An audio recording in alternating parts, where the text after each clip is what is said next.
नमस्कार, जनता टीवी देख रहे हैं आप, आपके साथ मैं हूं खुशबू पांडे। तो रुक करेंगे बड़ी जानकारी की और बड़ी जानकारी सामने आ रही है। राज्यसभा चुनाव को चुनौती देने का ये पूरा मामला है। अभिषेक मनु सिंघवी ने हाई कोर्ट में चुनौती दी है। हिमाचल हाई कोर्ट में याचिका पर सुनवाई हुई है। हर्ष महाजन के एडवोकेट ने कई बड़े सवाल भी उठाए हैं। बड़ी जानकारी आपको दे रहे हैं। याचिका की मेंटेनेबिलिटी पर सवाल उठाए गए हैं। अभिषेक मनु सिंघवी ने रिप्लाई फाइल किया है। मामले की 6 अगस्त को अगली सुनवाई होगी। इस पूरे मामले में 6 अगस्त को अगली सुनवाई होगी। तो राज्यसभा चुनाव को चुनौती देने का ये पूरा मामला, अभिषेक मनु सिंघवी ने हाईकोर्ट में चुनौती दी है। आपको बता दें कि हिमाचल हाईकोर्ट में याचिका पर सुनवाई हुई है। तो वहीं हर्ष महाजन के एडवोकेट ने कई बड़े सवाल भी उठाए। तो ये बड़ी जानकारी है आपको दे रहे हैं कि आपने देखा कि किस तरह से राज्यसभा के चुनाव के दौरान हिमाचल प्रदेश में किसी तरह से वोटिंग, यहां पर आपने देखा कि किस तरह से डबल वोटिंग की खबरें सामने आई थी। किस तरह से वहां पर जो निर्दलीय विधायक थे, सत्ता पक्ष के जो विधायक थे, उन्होंने भी क्रॉस वोटिंग की थी, जिसके बाद ये पूरा मामला, और इस पूरे मामले में हर्ष महाजन के एडवोकेट ने इस पूरे मामले में जवाब भी लगाया है। मनु सिंघवी की ओर से इस पर रिप्लाई फाइल किया गया है।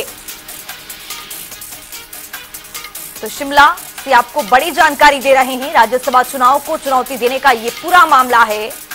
अभिषेक मनु सिंघवी ने हाईकोर्ट में चुनौती दी है। चुनौती के बाद हिमाचल हाईकोर्ट में याचिका पर सुनवाई, और अब ये अगली सुनवाई 6 अगस्त को होगी।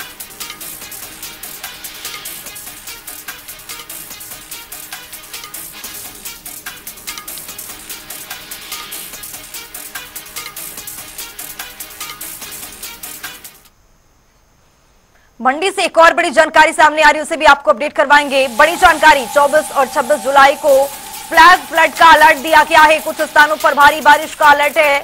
मौसम विभाग विज्ञान केंद्र की ओर से ये ऑरेंज अलर्ट जारी किया गया है। ऊंचाई वाले क्षेत्रों में न जाने की अपील की गई है। आम जनता और पर्यटकों से भी ये अपील की गई है। तो आम जनता और पर्यटकों से ये अपील की गई है। मौसम विभाग विज्ञान केंद्र की ओर से 24 और 26 जुलाई को फ्लड का अलर्ट दिया गया है। कुछ स्थानों पर भारी बारिश का अलर्ट है। ऑरेंज अलर्ट जारी किया गया है मौसम विभाग विज्ञान केंद्र की ओर से। बड़ी जानकारी आपको दे रहे हैं। 24 और 26 जुलाई को फ्लड का अलर्ट, कुछ स्थानों पर भारी बारिश का अलर्ट है। तो ये मंडी से आपको बड़ी और अहम जानकारी दे रहे हैं। मौसम विभाग की ओर से ये येलो अलर्ट जारी किया गया है। इसी खबर पर ज्यादा जानकारी के साथ हमारे सहयोगी धर्मवीर मंडी से जुड़ चुके हैं। धर्मवीर, आम जनता और पर्यटकों से अपील की गई है कि किसी भी वैसे स्थान पर ना जाए, क्योंकि फ्लैश और फ्लड का यहाँ पर अलर्ट जारी किया गया है। जी, बता दें कि 24 और 26 जुलाई को इस फ्लैश फ्लड का जो है येलो अलर्ट जारी किया गया है। मौसम विभाग की ओर से मंडी जिला में यह अलर्ट जारी किया गया है, और इसके लिए उपायुक्त मंडी अपूर्व देवगन ने भी जो एक अपील की है पर्यटकों से, स्थानीय लोगों से, कि इस दौरान जो है ना तो पहाड़ों की ओर जाए और ना ही नदी नालों के किनारे जाए, और ना ही ऐसे क्षेत्रों की तरफ जाए जहां भूस्खलन का होने का ज्यादा खतरा है। क्योंकि अगर इस दौरान अगर लोग पहाड़ों की तरफ जाते हैं, ट्रैकिंग के लिए जाते हैं, तो लोगों की जान को भी खतरा हो सकता है। और नदी नालों की ओर जाते हैं तब भी जो है जोखिम भरा रह सकता है। और ऐसे में जिला प्रशासन ने जो है चेतावनी जारी की है और टोल फ्री नंबर भी जारी किए हैं, जिसमें लोग जो है आपदा की स्थिति में संपर्क कर सकते हैं जिला प्रशासन से, अगर इस तरह की कोई आपदा आती है या फिर लोग जो है इस तरह की घटना का शिकार होते हैं। जी धर्मवीर, प्रशासन कितना तैयार है जमीनी स्तर पर? जी, बता दें कि पहले जो है कुछ दो महीने पहले ही जो प्रशासन के द्वारा तैयारियां शुरू कर दी गई थी, क्योंकि पिछले साल की अगर बात करें तो इकलौता मंडी जिला ऐसा है जिसमें प्रदेश भर में सबसे ज्यादा नुकसान मंडी जिला में। ऐसे में जो है जिला प्रशासन की ओर से ही पहले ही तैयारियां शुरू कर दी गई थी। और अभी भी जो बता दें कि जहां जिला प्रशासन की ओर से जिला स्तर पर जो है टोल फ्री नंबर जारी किया गया है, वहीं उपमंडल स्तर पर भी जो है सहायता के लिए, जो है मदद के लिए उपमंडल स्तर पर भी जो कंट्रोल स्थापित किए गए हैं। अगर उपमंडल स्तर पर भी जो लोग जो है इन नंबरों पर संपर्क कर सकते हैं और सहायता के लिए इन नंबरों पर जो है संपर्क किया जा सकता है। वो मंडी जिला की बात करें तो 10 उपमंडल है और 10 उपमंडलों के लिए जो है जिला प्रशासन की ओर से अलग अलग जगह जो है कंट्रोल रूम स्थापित किए गए अगर इस तरह की स्थिति बनती आपदा के दौरान। जी धर्मवीर, एनडीआरएफ एसडीआरएफ की टीम को भी क्या तैनाती की जाएगी, क्योंकि जिस तरह से पहले साल की जो तस्वीरें जहन में देखा जाता है, किस तरह से आपदा की खबरें सामने आ रही थी, पूरा हिमाचल प्रदेश किस तरह से आपदा से परेशान रहा है, उसको देखते हुए क्या इस 24 और 26 तारीख को देखते हुए प्रशासन पूरी तरह से तैयार है एनडीआरएफ एसडीआरएफ के साथ?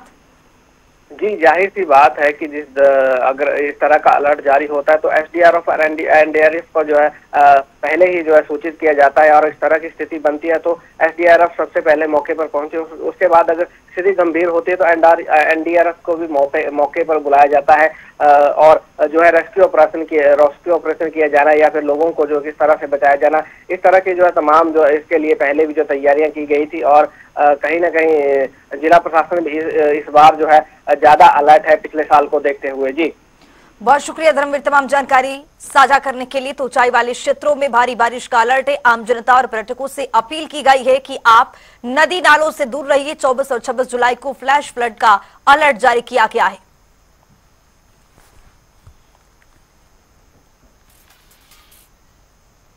बुलेटिन में आगे बढ़ेंगे। मोदी सरकार के तीसरे ट्रम का पहला बजट वित्त मंत्री निर्मला सीतारमण ने संसद में पेश कर दिया है। इसको लेकर हिमाचल प्रदेश के मुख्यमंत्री सुखविंदर सिंह सुक्खू ने अपनी प्रतिक्रिया दी है। मुख्यमंत्री ने बजट में हिमाचल प्रदेश को कोई आर्थिक सहायता न देने की बड़ी बात कही है। इस पर खेद जताया है उन्होंने। मुख्यमंत्री ने आंध्र प्रदेश और बिहार को समझौते के तहत पैसा दिए जाने की ये बड़ी बात कही है। उसको दे देंगे। देखिए, हिमाचल को आपदा के लिए अभी कुछ नहीं मिला है। जो बजट आया है उसमें जो हमारा आपदा के बाद PDNA होता है, पोस्ट डिजास्टर नीड असेसमेंट, वो हम उम्मीद लगाए रखे थे कि हमें मिलेगा, लेकिन जो हिमाचल के नाम का उल्लेख हुआ है उसके साथ उत्तराखंड के नाम का भी उल्लेख हुआ है और उसके साथ सिक्किम के नाम का भी उल्लेख हुआ है। उनको तो असिस्टेंट वर्ड लिखा है और हमको लिखा है मल्टी लेवल इंफ्रास्ट्रक्चर प्रोग्राम के लिए। तो वो अंडरस्टैंड करना पड़ेगा। जब बाढ़ सिक्किम में आई उनको असिस्टेंट्स देने का वर्ड्स लिखा है, जब बाढ़ उत्तराखंड में आई उसमें असिस्टेंट्स वर्ड्स लिखा है।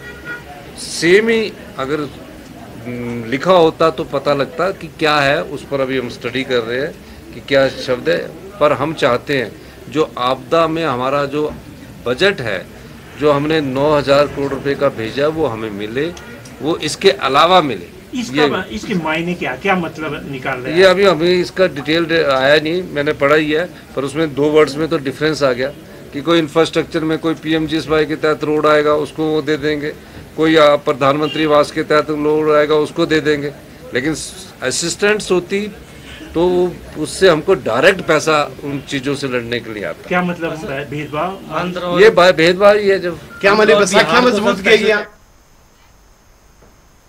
बुलेटिन में आगे बढ़ेंगे। कैबिनेट मंत्री राजेश धर्मानी ने केंद्रीय बजट को निराशाजनक बताया है। उन्होंने कहा है कि जब से केंद्र में बीजेपी की सरकार बनी है तब से हिमाचल को केवल आश्वासन ही मिला है। इस बार भी बजट में हिमाचल प्रदेश को झुनझुना थमाने की भरपूर कोशिश की गई है। हमारे जो last year disaster Himachal Pradesh में आया था, जो अब तक का सबसे बड़ा डिजास्टर था, हमारे PDNA के तहत हमने 9,000 करोड़ के क्लेम जो हैं फाइल किए हैं, वो अभी तक हमें नहीं मिले और सिर्फ एक आश्वासन मिला कि हम, हालांकि वो बजट का हिस्सा नहीं है, वो तो एक रूटीन का हमारे क्लेम थे जो आज तक पेंडिंग हैं, जिनके हम बार बार हमें आश्वासन मिलता है। आदरणीय मुख्यमंत्री जी, प्रधानमंत्री जी से, गृह मंत्री जी से इस बारे में मिल चुके हैं, उनसे अनुरोध कर चुके हैं। हमारे प्रदेश से बीजेपी के राष्ट्रीय अध्यक्ष हैं, हमें उम्मीद थी कि कुछ एक्स्ट्रा हमें स्पेशल पैकेज मिलेगा, लेकिन वो हमें नहीं मिला। बल्कि भारतीय जनता पार्टी ने अपनी जो सरकार उनकी बैसाखियों के सहारे चल रही है, उन बैसाखियों को मजबूत करने के लिए जरूर बजट में उसकी झलक मिलने को दिख रही है।